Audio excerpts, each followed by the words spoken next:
Our next speaker is Joe Walsh, Republican candidate for the 8th District of the U.S. Congress. Joe Walsh was born and raised in the 8th District and has spent most of his professional life advocating free market, limited government causes. He's worked in the inner city, advocated and written about school choice and school vouchers, worked with the Chicago-based Heartland Institute, an organization I work closely with as well and happen to love, helped to get conservative candidates elected at the state level, and taught American government at the community college level. Together, he and his wife, Helene, have 5 children. Joe decided to run for Congress because he felt like he was losing his country, and that both parties in Washington, D.C. had stopped listening and were spending money at a pace which would rob our kids and grandkids of their futures. Today, Joe will discuss how the only hope to begin taking this country back is to elect Republicans who will take over Congress, and how it's up to us to hold their feet to the fire once they get elected. Ladies and gentlemen, Joe Walsh. Thank you, folks. How is everybody? Welcome, and it's great to be here. I'm Joe Walsh. I'm running for Congress against Melissa Bean up in the northwest suburbs in the 8th District.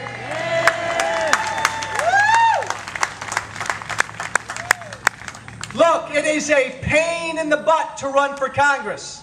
You had better have a good reason. Too often we elect Republicans and Democrats who don't have a good reason. They want to go to D.C., they want to go to Springfield because they want to serve. They end up staying there for too long, and they become different than you and I. It happens in both parties.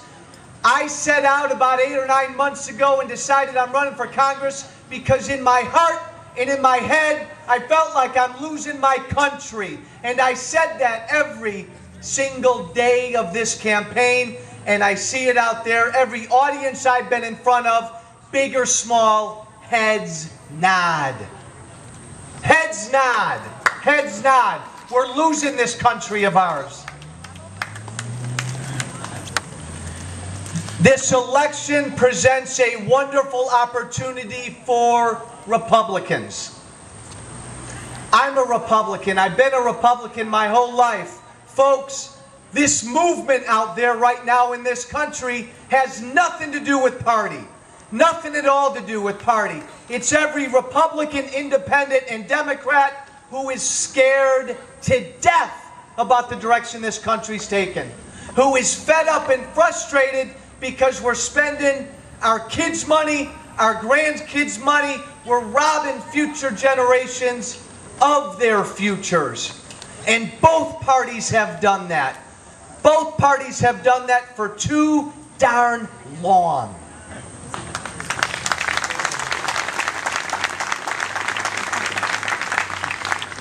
You know, when you run for office, everybody wants to talk about other stuff. You look at the Kirk Giannoulis race. They look like they're 2 5-year-olds sitting in a playpen arguing with each other.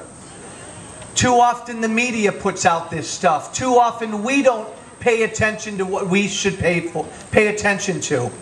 Folks, we've got a wonderful opportunity because elections like this come around once every 30, 40, 50, sometimes 60 years. We're debating the very essence of this country. We're debating an issue as profound as freedom. We are so lucky this year to have this opportunity to talk about issues this big. We can't blow it.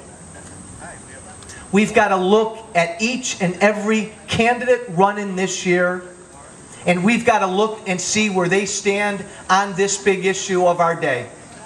And we're debating something so simple, we're debating something so profound, and each and every candidate is going to stand on a side in this debate. You either want more government or you don't. You either believe in freedom or you don't. And you know, when they talk about health care, and they talk about cap and trade, and they talk about the stimulus and bailouts and immigration, the bottom line is, folks, pick your side. You're either on the side of bigger government, more dependency, or you're on the side of freedom, individuals, families, and small businesses, don't let any candidate get away with not picking their side. Don't. Whatever candidate you work for, whatever candidate you walk for, whatever candidate you knock on doors for, ask them what side of this debate they're on. If you want to get down into the details of healthcare, do it. But ask them profoundly, ask them directly, what side are you on? Are you on the side for a more activist government, for bigger government? I wish the other side would be honest and say what their side they're on. I wish they'd be honest. And you know what? I wish, and I'm hopeful, because I'm seeing more and more of it, more Republicans sort of jumping out now and saying, I'm on this side. I'm on the side of freedom.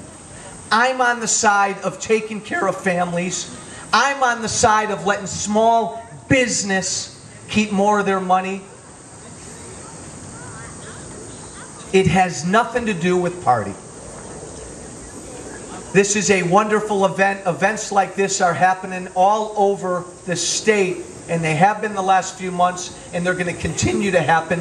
What we need to do to be successful is we need to go outside this park. We need to take what we feel in our head and our heart outside this park, and we need to talk to every independent friend we've got, and we need to talk to a lot of Democratic friends we've got. Because, folks, I'm here to tell you, I've been knocking on doors for 8 months. Virtually everybody right now feels as we do. Virtually everybody right now feels just like we do, that we're losing this great country of ours, that this country of ours is bleeding, and we're going to stop it. And we're going to get in the way of anybody that's going to keep us down this path. Take what you feel in your heart and your head and take it outside this park today. Love your Tea Party friends. We are all Tea Party patriots, but we got 80-some days to go now. We got to move beyond this movement. We've got to recruit people to this movement and take heart, because most people feel as you do. You all are the leaders in this movement. Don't let any politician get in the front of this parade. Do not let that happen, guys. We want to elect people who will be your voice. They don't lead you, they're your voice. That's what we want. And once we do something on November 2nd, then it's up to us to keep the folks we sent to Washington, to keep them in line to do what we sent them there to do. And if the Republicans don't embrace this opportunity they've got, and if we don't go to Washington and do what we need to do, you need to take a nice steel-toed boot and you need to put it somewhere. And you need to send us back home. Because again, guys, this movement is bigger than any party.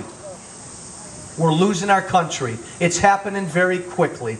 And if you don't get up and go beyond this park, we're going to lose it. I'm not a grandfather yet. My oldest son is 23 years old. One day he's going to have a baby. One day I'm going to be a grandfather. I can tell you right now, the two most important dates in the life of that boy or girl not even born yet are November 2nd, 2010 and November 6th, 2012. If this country doesn't do what it needs to do, on those 2 dates, our kids, our grandkids are going to look at us in 30 or 40 or 50 years and they're going to say, my God, what were you thinking? My God, what were you thinking in the year 2010? Let's not let that happen. Our only shot, especially in Washington, to put a halt to what Obama and that side is doing is to elect Republicans, send Republicans to D.C., and make sure that the Republicans stand up for our side. Stand up for freedom and limited government. Make sure we don't get soft. Make sure our knees don't get wobbly. Keep us firm. Keep us standing for limited government. Most importantly, we got 80-some days. Get us elected. Have faith. God bless. Thank you very much. Let's move beyond this park. Thank you.